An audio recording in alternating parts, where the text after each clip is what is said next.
नमस्कार, जय जगन्नाथ। मो भाषा मो साहित्य चैनल को आपण मानक स्वागत।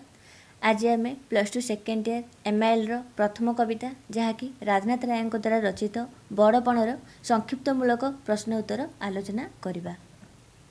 प्रथम आम देखिबा संक्षिप्त उत्तरमूलक प्रश्न। प्रश्नर मूल्य 1 नंबर। 4 गोटी संभाव्य उत्तर मध्यरु ठीक उत्तरटी बाछि लेख। केसरी उरसे तुम्भे सिना श्वान, यह काहाकू कुहा जायछि? केसरी माने कौन? सिंह। श्वान माने कुकुर। सिंहर औरसरू तुम्हें माने कुकुर बोली एटी काहाकू कुहा जायछि? दरबार रे जोग देथिबा राजा मानकू, सामंत चंद्रशेखर को, इंग्रेज साहेब मानकू, कवि राधानाथ को। केसरी औरसे तुम्भे सिना श्वान बोली एटी दरबार रे जोग देथिबा राजा मानकू राधानाथ राय आक्षेप करी कहिसंती। बनिशिखा परी ऊर्ध्वगामी किए थिले? बनिशिखा माने अग्नि बा निया। नियार शिक्षा, नियार धर्म कौन? से सर्वदा ऊर्ध्वगामी हेबो, उपरक उपरक उठिबो। तेणु बनिशिखा परी ऊर्ध्वगामी किए थिले बोली कुहा जायछि? सामंत चंद्रशेखर, उत्कलर गजपति, उत्कलर सेनापति, बक्सी जगबंधु। एटी बनिशिखा परी ऊर्ध्वगामी बोली उत्कलर गजपति मानकू कुहा जायछि। पूर्व जो उत्कलर गजपति माने थिले, राजा माने थिले, सेमानक उद्देश्य रे यह कुहा जायछि। कवि राधानाथ दरबार रे जोग देथिबा राजा मानकर पितृगण को परम उदार बोली काहेकि कहिसंती? सेमाने सुशासक थिले, शक्तिशाली योद्धा थिले, राज्य को एक परिवार मन करथिले, दोषी प्रजा को दंड देउ नथिले। कवि राधानाथ दरबार रे जोग देथिबा राजा मानकर पितृगण को परम उदार बोली एथिबे कहिसंती कारण राज्य को एक परिवार बोली सेमाने मने करुथिले। कविक समयर राजा और प्रजा संपर्क किपरि थिला? सुआसारी परी, बाजपारा परी, सिंह शासक परी, पिता पुत्र परी। कविंक समयर राजा और प्रजा संपर्क बाजपारा सदृश थिला। बाज अर्थात कौन? छंचाण, अर्थात जड़े खाद्य एवं खादकर संपर्क थिला। दरबारी राजा माने प्रजा मानकू किपरि भयभीत कराउथिले? बेतमाड़ देई, कर आदाय करी, विदेशी बंधुक देखाई, बंदी करी। दरबारी राजा माने प्रजा मानकू विदेशी बंधुक देखाई भयभीत करुथिले। दरबारी राजा माने विदेशी मानक सहित मिसिकी विदेशी बंधुक मुन देखैकी निज राज्यर प्रजा मानकू भयभीत करुथिले। दरबार रे जोग देथिबा राजा मानकर सर्वस्व कौन थिला? धन संपत्ति, सुना, गंताघर, सैन्य सामंत। दरबार रे जोग देथिबा राजा मानकर सर्वस्व थिला गंताघर। गंताघर छड़ा तांको आ किछि मध्य देखा जाए नाही। दुखी रंकी को शोषण करी राजा माने विदेशी को कौन खुआउथिले? घी अटा, छागमुंडा, कुकुटांड, खुदकुंडा। दुखी रंकी को शोषण करी राजा माने विदेशी को कुकुटांड खुआउथिले, माने कुकुड़ा अंडा खुआउथिले। राजा माने किपरि निजर मालखाना पूर्ण करुथिले? प्रजा मानक धन अपहरण करी, जोरीमाना करी, ब्रिटिश सरकार ठारू करज आनी, भू संपत्ति बिक्री करी राजा माने जोरीमाना करी निजर मालखाना पूर्ण करुथिले। दरबार उपस्थित राजा माने निजर प्रजा मानकु शोषण करी सेमानठु कोनोसी उपाय मध्ये जोरीमाना आदाय करिकरी सेमाने निजर मालखाना पूर्ण करुथिले। धन अर्जनर सफलता केउंठी थाए?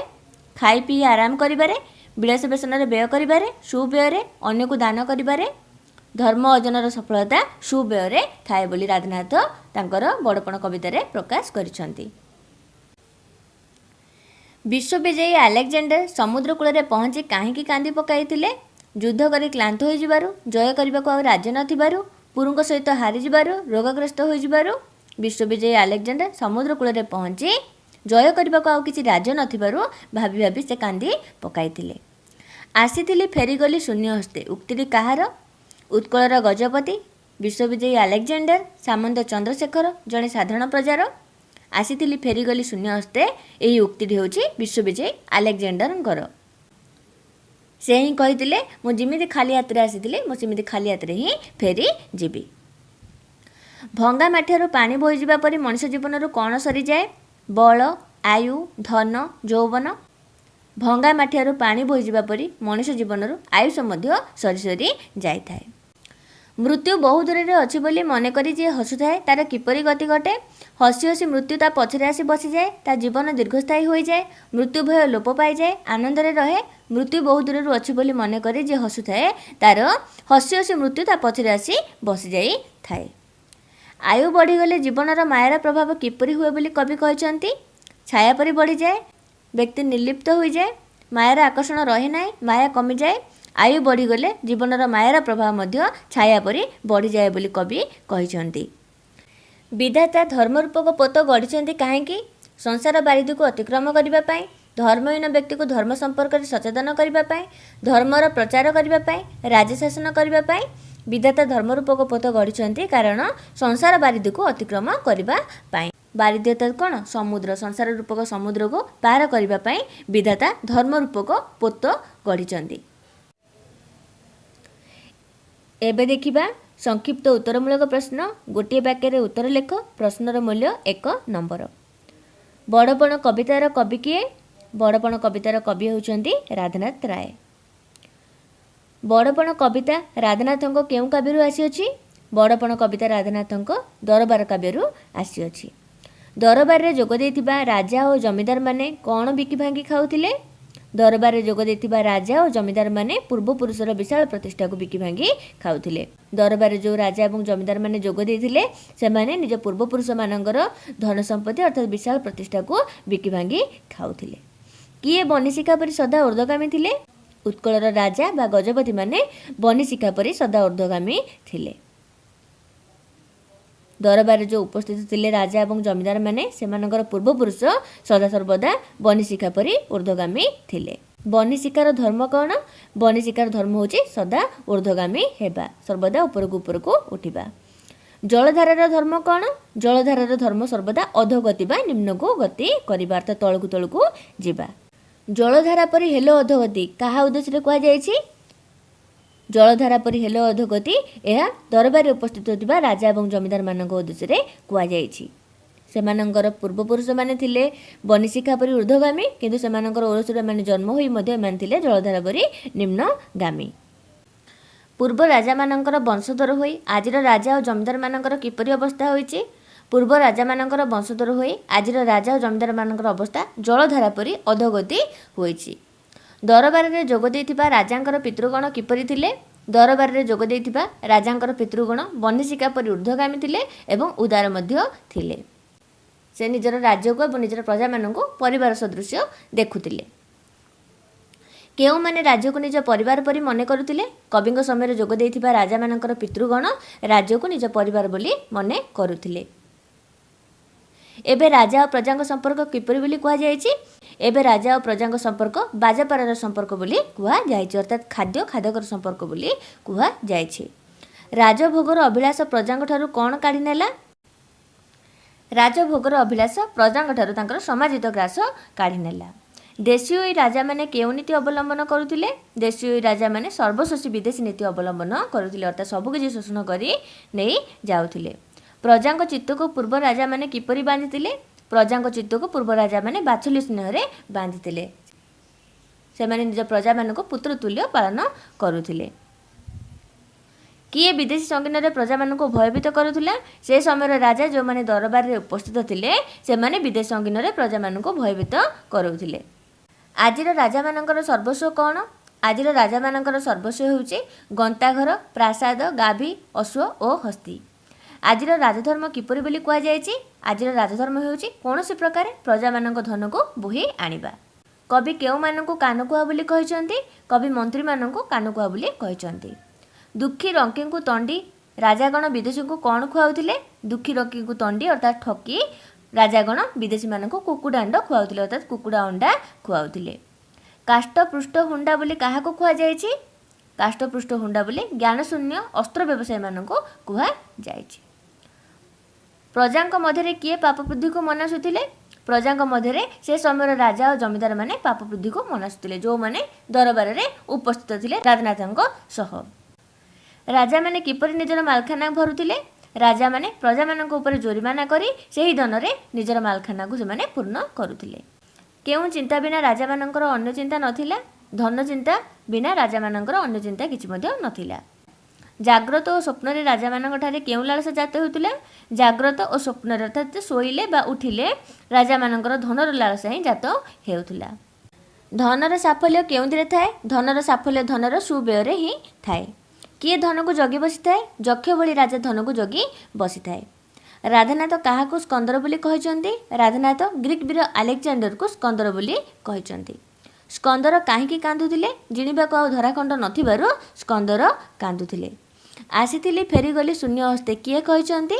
ଆସିଥିଲି ଫେରିଗଲି ଶୂନ୍ୟ ହସ୍ତେ ବୋଲି ବିଶ୍ୱବିଜୟୀ ଆଲେକ୍ଜାଣ୍ଡାର ବା ସ୍କନ୍ଦର କହିଛନ୍ତି। ଲକ୍ଷ୍ୟ ଶୋଷୀ ବୋଲି କାହାକୁ କୁହାଯାଇଛି? ସେ ସମୟର ରାଜା ଓ ଜମିଦାର ଗୋଷ୍ଠୀ ଯେଉଁମାନେ ନିଜକୁ ଲକ୍ଷ୍ୟ ପୋଷୀ ବୋଲି କହୁଛନ୍ତି ସେଇମାନଙ୍କୁ ଲକ୍ଷ୍ୟ ଶୋଷୀ ବୋଲି କବି କହିଛନ୍ତି। ଯେଉଁମାନେ ସେଇ ଦରବାରରେ ଉପସ୍ଥିତ ଥିଲେ ସେହି ରାଜାମାନେ ସେହି ଜମିଦାରମାନେ ଲକ୍ଷ ଲକ୍ଷ ପ୍ରଜାକୁ ପୋଷଣ କରୁଛି ବୋଲି କହୁଛନ୍ତି, କିନ୍ତୁ ସେମାନେ କ'ଣ କରୁଥିଲେ ନା ଲକ୍ଷ ଲକ୍ଷ ଜନତାକୁ ବା ପ୍ରଜାମାନଙ୍କୁ ଶୋଷଣ କରୁଥିଲେ। ତେଣୁ କବି ସେମାନଙ୍କୁ ଲକ୍ଷ୍ୟ ଶୋଷୀ ବୋଲି କହିଛନ୍ତି। ରାଜା ଓ ଜମିଦାରମାନେ କାହିଁକି ପ୍ରଜାକୁ ଶୋଷଣ କରନ୍ତି?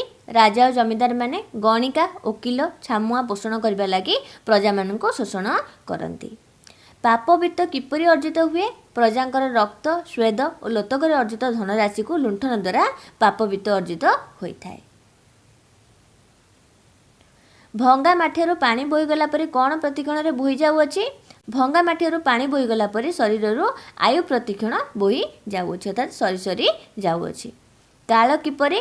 କାଳ ବଡ଼ କ୍ରୂର ଏବଂ ବଡ଼ ଅବିଶ୍ୱାସୀ। କାହାକୁ ଅବିଶ୍ୱାସୀ ବୋଲି କୁହାଯାଇଛି? କ୍ରୂର କାଳକୁ ମାନେ ନିଷ୍ଠୁର କାଳକୁ ଅବିଶ୍ୱାସୀ ବୋଲି କୁହାଯାଇଛି। କିଏ ହଠାତ୍ ଆସି ହାବୁଡ଼ି ଯିବ ବୋଲି କୁହାଯାଇଛି? କ୍ରୂର କାଳ ହଠାତ୍ ଆସି ହାବୁଡ଼ି ଯିବ ବୋଲି କୁହାଯାଇଛି। କାହା ପଛରେ କାଳ ଲୁଚି ବସିଥାଏ? କାଳ ଦୂରରେ ଅଛି, ଏହା ବିଚାର କରି ଯେଉଁମାନେ ହସୁଥାନ୍ତି ସେମାନଙ୍କ ପଛରେ ଆସିକି କାଳ ଲୁଚି ବସିଥାଏ। ଛାୟା କେତେବେଳେ ବଢ଼ିଯାଏ? ସୂର୍ଯ୍ୟ ଯେତେବେଳେ ପଶ୍ଚିମ ଦିଗକୁ ଯାଆନ୍ତି ବା ସମୟ ଯେତେବେଳେ ବଢ଼ିଯାଏ ଛାୟା ସେତେବେଳେ ବଢ଼ିଯାଏ। ରାଧାନାଥ ମାୟାକୁ କାହା ସହିତ ତୁଳନା କରିଛନ୍ତି? ରାଧାନାଥ ମାୟାକୁ ଛାୟା ସହିତ ତୁଳନା କରିଛନ୍ତି। ମାୟାର ଚେର ଭେଦିଗଲେ କି କ୍ଷତି ହୁଏ? ମାୟାର ଚେର ଭେଦିଗଲେ ଅନ୍ତକ ସେତିକି ରଗଡ଼ି ଝିଙ୍କିଥାଏ। ଅନ୍ତକ ମାନେ ଯମ। ଅନ୍ତକ କିଏ? ଅନ୍ତକ ହେଉଛି ମୃତ୍ୟୁ ଦେବତା ଯମ।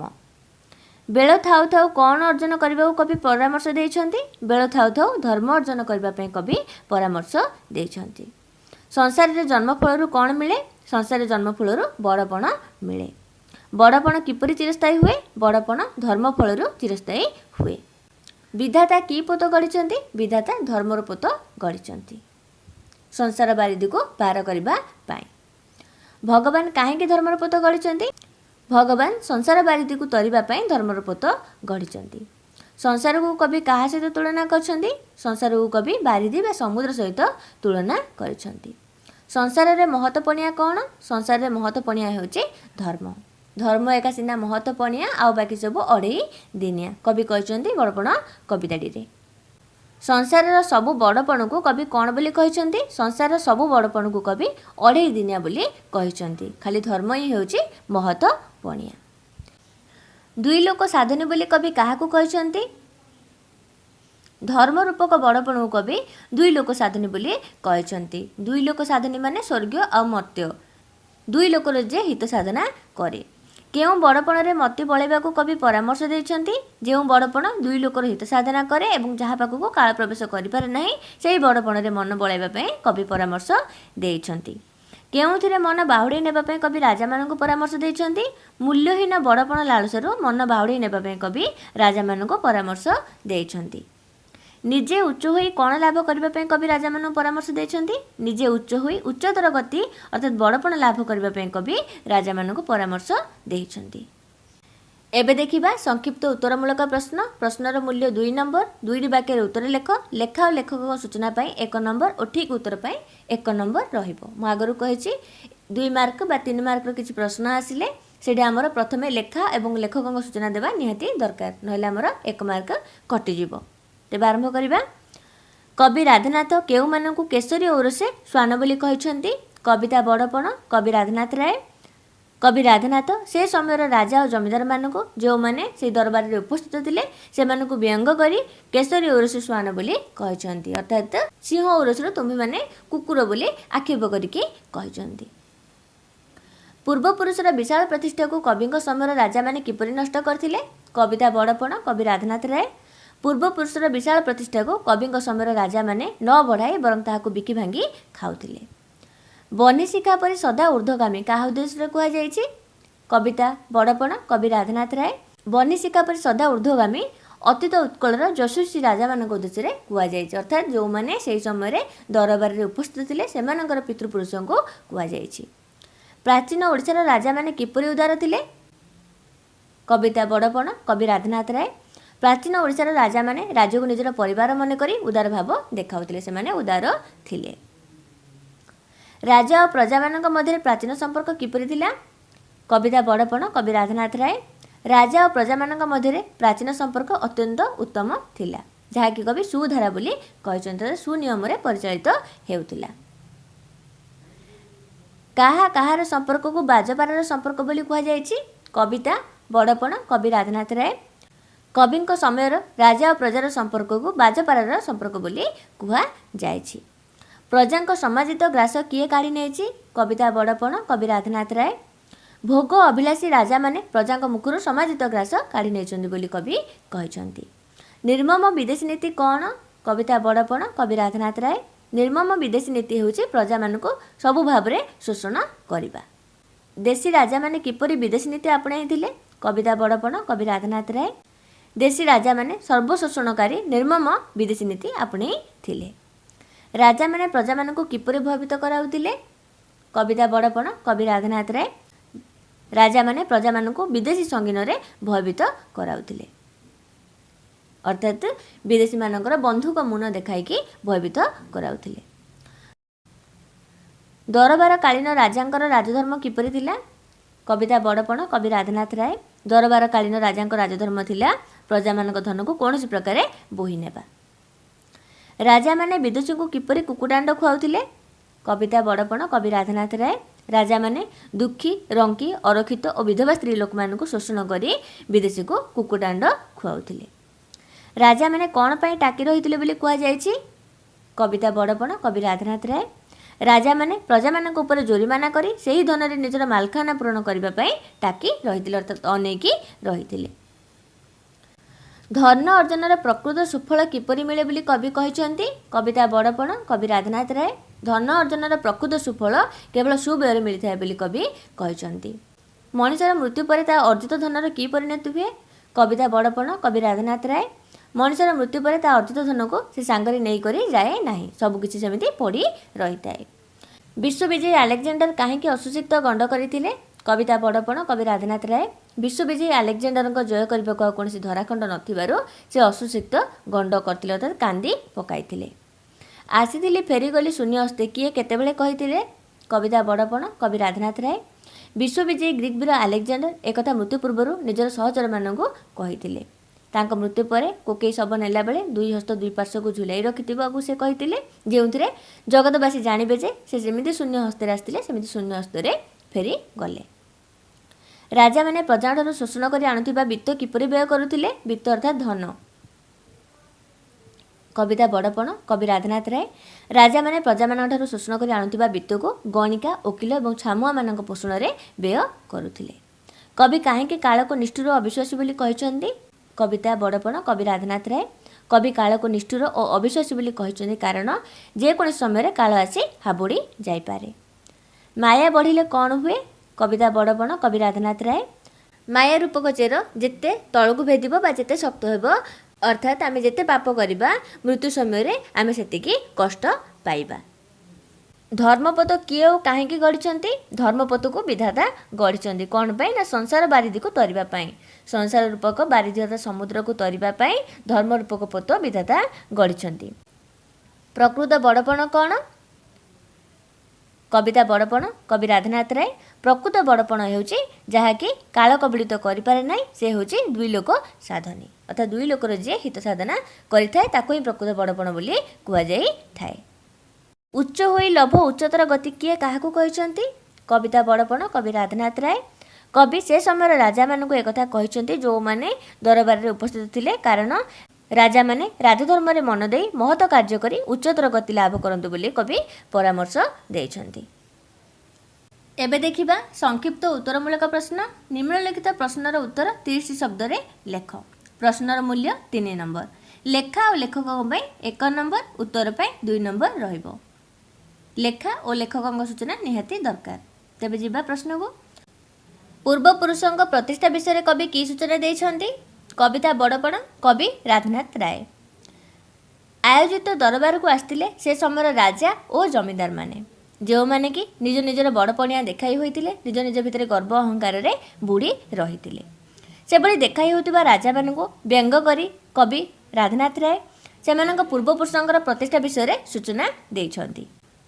ପୂର୍ବପୁରୁଷମାନଙ୍କୁ କବି କେଶରୀ ବା ସିଂହ ସହିତ ତୁଳନା କରି ସେମାନଙ୍କର ପୁତ୍ରମାନଙ୍କୁ ଶ୍ୱାନ ବା କୁକୁର ସହିତ ତୁଳନା କରିଛନ୍ତି ଏବଂ ସେମାନଙ୍କର ପ୍ରତିଷ୍ଠା ଏତେ ବିଶାଳ ଥିଲା ଯାହାକୁ ପରବର୍ତ୍ତୀ ଦାୟଦମାନେ କେବଳ ବିକି ଭାଙ୍ଗି ହିଁ ଖାଉଥିଲେ। ଉତ୍କଳର ପୂର୍ବ ସମ୍ରାଟମାନଙ୍କର ପରିଚୟ କିପରି ଥିଲା? କବିତା ବଡ଼ପଣ କବି କବିବର ରାଧାନାଥ ରାୟ। ଉତ୍କଳର ପୂର୍ବ ସମ୍ରାଟମାନେ ସିଂହ ସଦୃଶ ପରାକ୍ରମୀ ଥିଲେ ଏବଂ ବିଶାଳ ସାମ୍ରାଜ୍ୟ ପ୍ରତିଷ୍ଠା କରିଥିଲେ। ବହ୍ନିଶିଖା ସଦୃଶ ସେମାନେ ଉତ୍ତରୋତ୍ତର ଉନ୍ନତି କରୁଥିଲେ। ସେମାନଙ୍କର ଆକାଂକ୍ଷା ଥିଲା ଉଚ୍ଚ। ନିଜର ଉଦାରପଣ ହେତୁ ସେମାନେ ତାଙ୍କର ରାଜ୍ୟକୁ ଏକ ପରିବାର ସଦୃଶ ମନେ କରୁଥିଲେ ଏବଂ ପ୍ରଜାଙ୍କୁ ବାତ୍ସଲ୍ୟ ସ୍ନେହରେ ବାନ୍ଧି ରଖିଥିଲେ ଅଥବା ନିଜର ପ୍ରଜାମାନଙ୍କୁ ପୁତ୍ରତୁଲ୍ୟ ସ୍ନେହ ପ୍ରଦାନ କରୁଥିଲେ। ରାଜା ପ୍ରଜା ଏବେ ହେଲେ ବାଜପାରା କେଉଁ ପ୍ରସଙ୍ଗରେ କୁହାଯାଇଛି? କବିତା ବଡ଼ପଣ କବିବର ରାଧାନାଥ ରାୟ।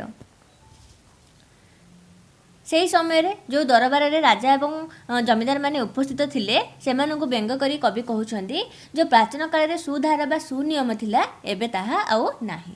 ଏବେ ରାଜା ଆଉ ପ୍ରଜାମାନଙ୍କର ସମ୍ପର୍କ ହେଉଛି ବାଜପାରା ସଦୃଶ। ବାଜା ମାନେ କ'ଣ? ଛଞ୍ଚାଣ ଆଉ ପାରାର ସମ୍ପର୍କ ଏବେ ରାଜା ପ୍ରଜା ମଧ୍ୟରେ। କିପରି ସମ୍ପର୍କ? ନା ଖାଦ୍ୟ ଏବଂ ଖାଦକର ସମ୍ପର୍କ। ଏଠାରେ କବି କହିବାକୁ ଚାହୁଁଛନ୍ତି ପ୍ରାଚୀନ କାଳରେ ସିନା ରାଜାମାନେ ପ୍ରଜାମାନଙ୍କର ସୁଖ ଦୁଃଖ ହାନି ଲାଭ ବୁଝୁଥିଲେ, ପ୍ରଜାମାନଙ୍କୁ ପୋଷଣ କରୁଥିଲେ, କିନ୍ତୁ ଏବେ ତୁମେମାନେ ନିଜକୁ ଛଞ୍ଚାଣ ଜାଗାରେ ରଖିକି ପ୍ରଜାମାନଙ୍କୁ ପାରା ଜାଗାରେ ରଖିକି ତୁମେ ପ୍ରତି ମୁହୂର୍ତ୍ତ ସେମାନଙ୍କୁ ଶୋଷଣ କରି ଚାଲିଛ, ଯାହାକୁ କବି ବାଜପାରା ସହିତ ତୁଳନା କରିଛନ୍ତି। ଧନ ଅର୍ଜନ ଓ ଏହାର ସୁବ୍ୟୟ କିପରି ହୋଇପାରିବ ବୋଲି କବି ପରାମର୍ଶ ଦେଇଛନ୍ତି? ରାଧାନାଥ ରାୟ ଏଠାରେ ଧନର ସଫଳତା କିପରି ମିଳିବ ବୋଲି କହିବାକୁ ଯାଇ କହିଛନ୍ତି କୁବେର ହେଉଛନ୍ତି ଧନର ଦେବତା ଏବଂ ସେହି ଧନ ଭଣ୍ଡାରକୁ ଯକ୍ଷ ଜଗିକି ଥାଏ।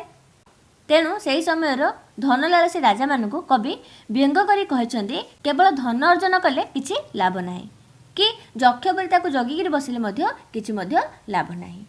ଧନର ସଫଳତା ବା ତାର ସୁବ୍ୟୟ ସେତେବେଳେ ହୁଏ ଯେତେବେଳେ ତାର ସତ୍ ବିନିଯୋଗ କରାଯାଇଥାଏ। ଧର୍ମ କାମରେ ତାକୁ ଯେତେବେଳେ ବ୍ୟୟ କରାଯାଇଥାଏ ସେତେବେଳେ ଧନର ସଫଳତା ଆସିଥାଏ। ଅର୍ଥାତ୍ ପ୍ରଜାଙ୍କଠାରୁ ଆଦାୟ କରାଯାଉଥିବା ଧନ କେବଳ ସେମାନଙ୍କର ମଙ୍ଗଳ ପାଇଁ ବିନିଯୋଗ କଲେ ରାଜାମାନେ ପ୍ରତିଷ୍ଠା ଫେରି ପାଇବେ ବୋଲି କବି ସୂଚାଇ ଦେଇଛନ୍ତି। ଆଲେକଜାଣ୍ଡାରଙ୍କ ଶେଷ ଇଚ୍ଛା କ'ଣ ଥିଲା?